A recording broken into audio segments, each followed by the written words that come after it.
দিদি একজন professional home বেকার, আর তার ভাইয়ের জন্মদিনে একটা কেক বানিয়ে দেবে না, এটা তো হতেই পারে না। যখন থেকেই বুঝতে শিখেছি জন্মদিন উদযাপন করতে হয় বা কিছু জন্মদিন বলে কিছু হয়, সেখান থেকেই আমি চেষ্টা করি আমার ভাইয়ের জন্য কিছু না কিছু করার। সেটা ছোট করেই, বড় করে কোনোদিন করতে পারিনি এখনো। যখন অনেক ছোট ছিলাম, দুজনেই স্কুলে পড়তাম, তখন ওর জন্য শুধু পায়েস রান্না করেই খাওয়াতাম। ওটা আমি অনেক ছোট থেকেই পারি। তারপরে একবার নিজে কেক বানিয়েও খাইয়েছি, কিনে তো খাওয়াই।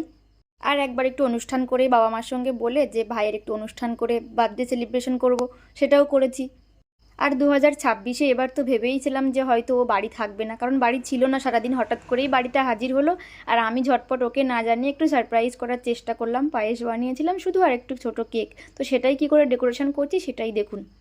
ভাইয়ের কোন কেকটা বেশি পছন্দ আমি কিন্তু জানি না, আর শোনাও হয়ে ওঠে না সেইভাবে। দেখি যে কেক বেশি হয়ে থাকে সেটাও খাই।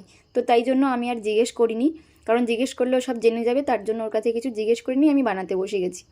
কেউ কিন্তু ভুল করেও ভাববেন না যে ভাইয়ের বার্থডে হয়তো আজকে। ভাইয়ের বার্থডে ছিল 17ই ফেব্রুয়ারি, আর ভিডিওটাও সেই দিনের। কেকের উপরে এই বাংলায় নাম লেখা, এটা কিন্তু আমার ব্যাপক ভালো লাগে, মানে ভীষণ। আর আমার ভীষণ ভালো লাগে, তার জন্য আমার ভাইয়ের বার্থডেতে আমি বাংলাতেই নাম লিখেছি। এটা যেন খুব মিষ্টি মিষ্টি আর বাঙালি বাঙালি ফিল হয় আমার, জানি না কেন। আজ তাহলে এই পর্যন্ত, সবাই ভালো থাকবেন, সুস্থ থাকবেন, রাধে রাধে সবাইকে, দেখা হবে পরবর্তী কোনো ভিডিওতে।